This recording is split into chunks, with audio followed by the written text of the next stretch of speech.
Assalomu alaykum qadrli yurtdoshlar, qadrli do'stlar. Mana Xudo xolasa o'sha trendga chiqqan Royal Tiago gilos haqida gaplashamiz. Buni qaranglarda mana eng ertaki gilos issiq hududlarga juda ham zo'r moslashgan.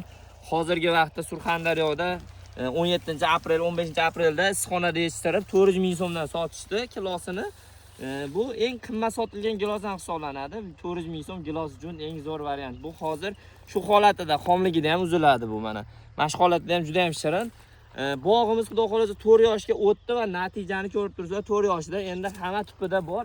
Ayrim tuplari endi 5-6 tadan oldi, lekin ko'p tuplarida mana natija zo'r Xudo xolasa. Buni siyraylatish kerak. Birinchi o'rinda mevasini siyraylatish, yana ham yiriklashadi mevalari. Hozir mana tupida juda ham ko'p meva qo'yib yuborilgan. Shuni hisobiga olgan mayda bo'lgan. Bulari mana mevani o'rtacha olganini hisobiga yirik. Buni ko'rsating-da mana.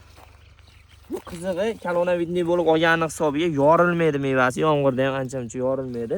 Narxi kamida hozirgi vaqtda ham 20 ming, 100 ming so'm, 120 ming so'm sotilyapti Oltiariq bozorlarida. Buni o'tgan yil avgustda kaltagini olib ketib, ko'chatlarni ko'paytirib qo'yganmiz. Shu bog'da o'zidan kaltagini olganmiz. Kimga kerak bo'lsa 5000 dona ko'chatdan qolgan, Xudo xolasa zakaz olyapmiz. Videoga like bosib, obuna bo'lib qo'yinglar. Ko'chatlarni xarid qilmoqchi bo'lsanglar, ishonchli, sifatli ko'chatlar mavjud. Xuddi shu bog'da bir boshqa sort aralashib qolmagan, aynan shu narsadan kaltaga olib borib ulangan do'stlar. Videomiz yoqqan bo'lsa albatta like bosib, bizni kuzatishda davom etinglar. Sog' bo'linglar.